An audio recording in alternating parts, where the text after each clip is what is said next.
more. And speaking of help, Brian is with Melissa Sikes from the ETMC Wound Healing Center to demonstrate how to create that summertime first aid kit. Exactly. We're glad to have Melissa Sikes with us this morning, and we're going to take a look at this. I mean, we should have these things in our house and cars, everywhere else. Melissa, what should we put in your standard first aid kit?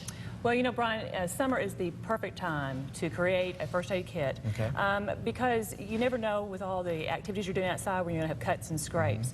At the ETMC Wound Healing Center, we treat chronic non-healing wounds. Those are wounds that haven't healed in 30 days. Wow, okay. And we do see a lot of lower leg and foot wounds in diabetic people. So Right. I want to caution those who have diabetes this summer when they're out barefoot and you're wearing sandals, try not to get a wound. Okay. But some of the things you want to think about is cleaning the wound first and foremost. Okay. Soap and water, you can't go wrong with that. Okay. If you're in a park, if you're in a camp, you don't have access to soap and water, there are some cleansers Okay. that are available on the market.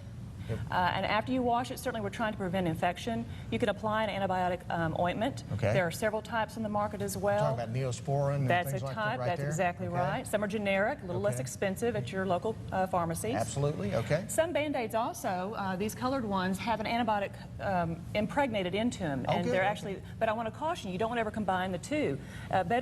More is not better in this case. Really? Right, it can cause an allergic reaction. The two compounds may not mix well.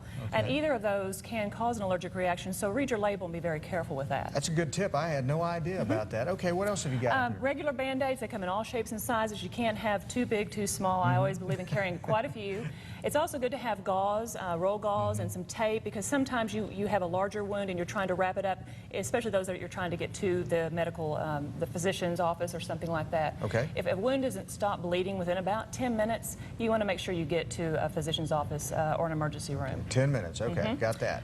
Also, then you have some prevention care for sunburns. You've got aloe is good, just something that can relieve that pain and that pressure. There are also some items for itching, hydrocortisone, you know, the poison ivy. Benadryl type things. Absolutely. Yeah. I always throw in some of the Benadryl pills because you never know when you're having an allergic reaction, perhaps to a wasp sting or something like that. Very good. If you have a small child, I think it's good to have a toy. Have some type of item to distract them. This is a Boo Bear. Have the child put Band-Aids on the Boo Bear. Good. Just something to keep them a little calmed down because they get very anxious even with the smallest kinds Right. of scrapes and cuts.